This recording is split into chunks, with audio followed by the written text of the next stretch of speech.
Today, we are the wallet that supports the most chains out there.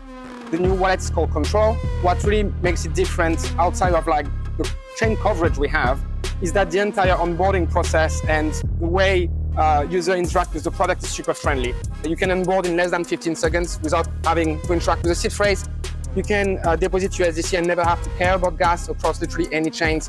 And the wallet architecture itself is a little bit different than other wallets that are account focused. So you have let's say like a very much streamlined experience that also allows people to, irrespective of the number of wallets, accounts and chain they are using, have a holistic idea of how much crypto they have in their wallet, but also navigate through all this crypto seamlessly.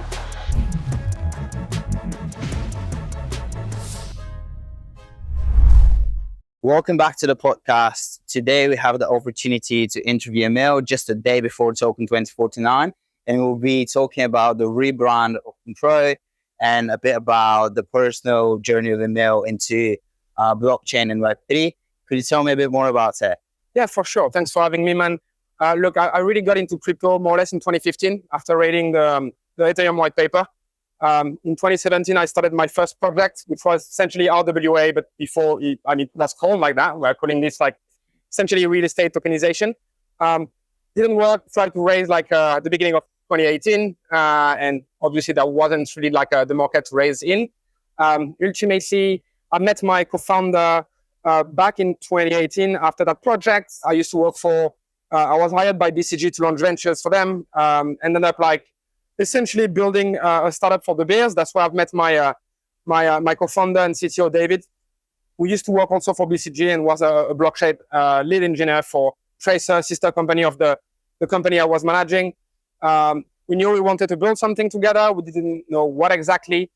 And we ended up building XDeFi in 2020 together. Yeah, so before we jump into the rebrand, could you please tell me what you guys do? I know that you're a non-custodial wallet, but could you tell me the main differentiators from any other non-custodial wallet? Yeah, absolutely. So we were the very first multi-chain wallet extension, one of the very first multi-chain products. Today, we are the wallet that supports the most chains out there. The new wallet is called Ctrl. We're going to explain that a little bit later. But what really makes it different outside of like the chain coverage we have is that the entire onboarding process and the way users interact with the product is super friendly. You can onboard in less than 15 seconds without having to interact with the seed phrase. You can deposit USDC and never have to care about gas across literally any chains. And the wallet architecture itself is a little bit different than other wallets that are account focused. So you have, let's say like a very much streamlined experience that also allows people to, irrespective of the number of wallets, accounts and chain they are using, have like a holistic idea of how much crypto they have in their wallet, but also navigate through all this crypto seamlessly. Yeah, and could you tell me about the onboarding process? Because you say it's just 15 seconds. Yeah. What's the required information that any user would need to provide to set up the wallet? But also, could you tell me a bit more about the seed phrase and how they can claim it? What's the entire process there? Yeah, so when we designed the new wallets, essentially, we wanted to capitalize on like the solid technical foundation we had built for 3 years or so, because we started rebuilding the product approximately like 18 months ago. And essentially, the idea was for any person that is not crypto native to onboard seamlessly and in a really short amount of time, because we know that like most of the time people abandon onboarding into a project at that stage, right? So essentially what we did is try to look at like the best possible like technical solution outside of what we're already using. And we integrated Web3 auth, which is essentially like an MPC-based like authentication method. And that allows people to create a wallet using their Gmail accounts, for instance, social logins. It can be like Gmail, Facebook, Twitter, etc. So the flow is pretty simple. You can also create like with a seed phrase directly, but like most of these people are going to use Google, type on Google, and then they're going to log in, and that's going to be very simple. Like the wallet's going to be generated, and afterwards, as you were asking for it, you can still decipher the seed phrase if you want to use it, but you don't really have to. The way it works is that the keys are split across 3 different places, and for that we leverage the Web3 auth tech, which was Taurus by the TSS specialist. I'm not going to get into like technical details of it, but that's what we use as tech. And I feel like a lot of people are getting excited about the ETFs and how, especially like pension funds, could dip their fingers into that. and how it will be beneficial for the BTC community, but just the BTC price, but also the entire Web3 community. But there is like a bit of a problem there, in my opinion, because not your keys, not your crypto mentality. So where do you stand on it? Because I feel like after Mat Gox and a few other events, we've seen, especially FTX recently, we've seen increase of people being interested in like non-custodial wallets. But what's your take on it? And do you think that'll be beneficial on the ETF itself? Yeah, on the ETFs and like people actually not holding their crypto in general. Yeah, so I believe it's good in general because it provides visibility to our space.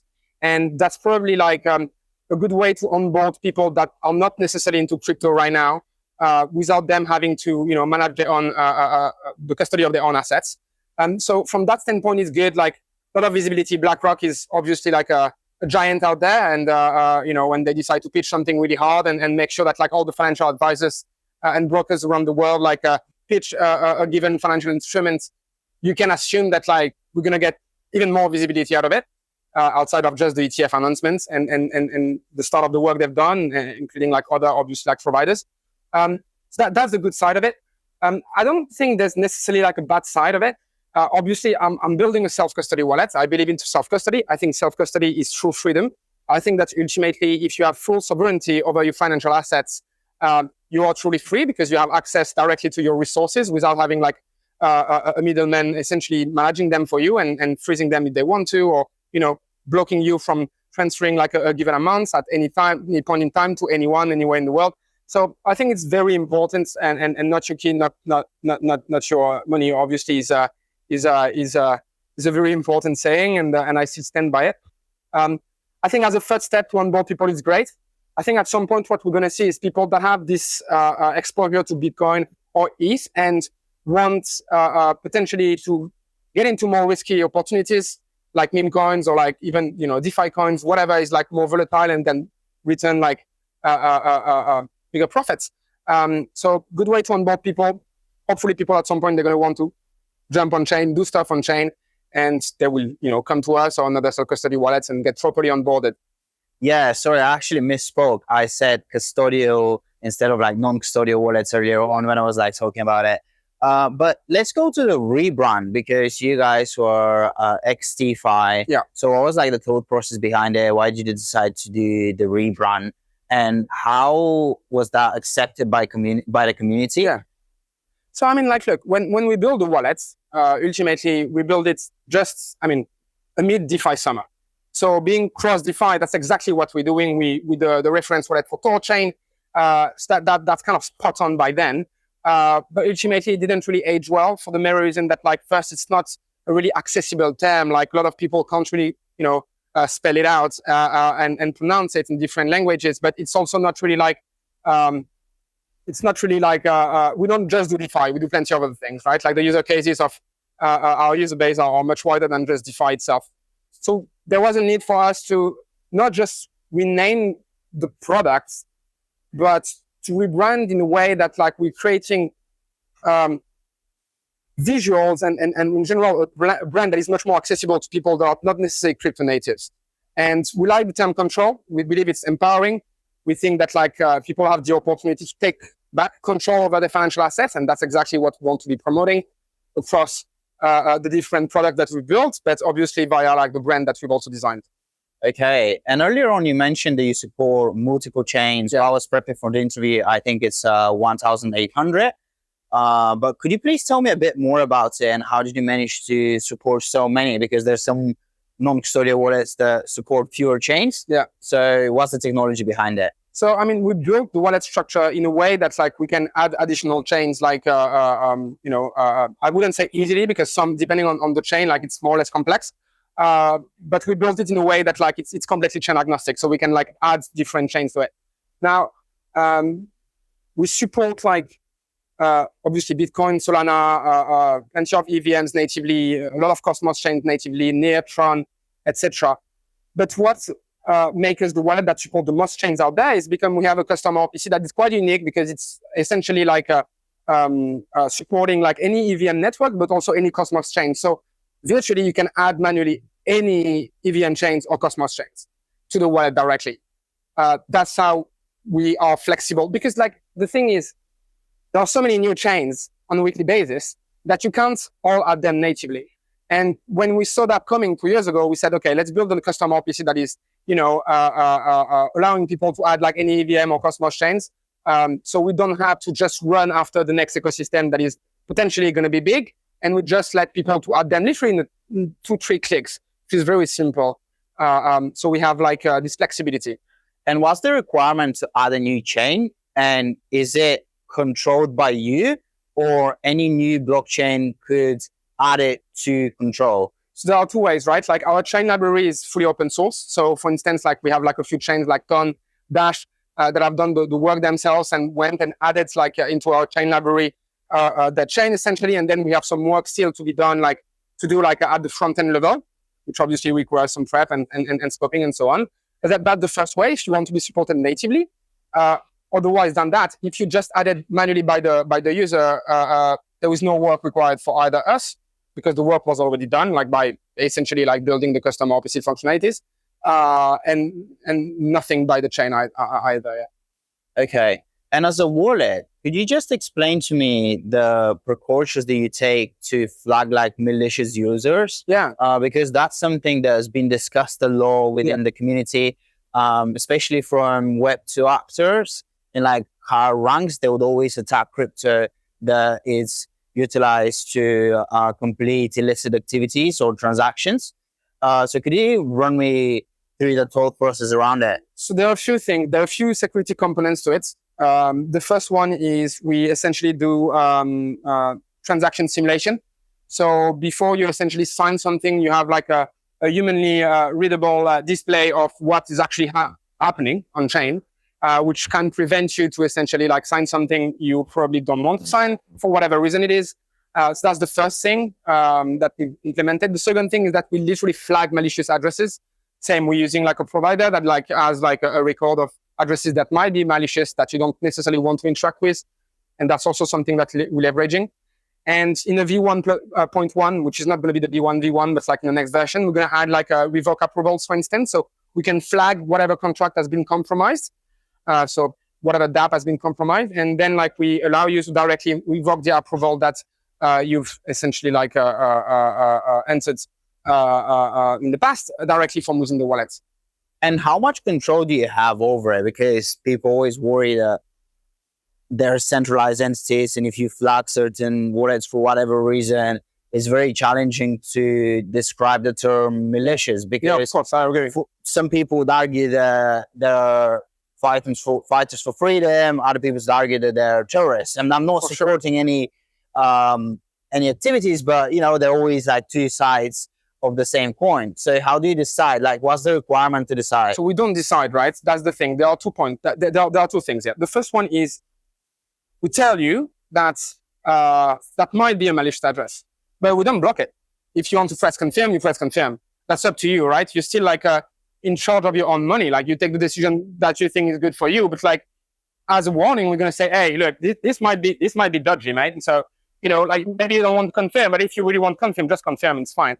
The second thing is we're not the service that provide this information. There are third-party providers that like essentially are used by a lot of different wallets out there and that are just doing this and essentially categorizing like certain type of transaction and dApps like as potentially being malicious.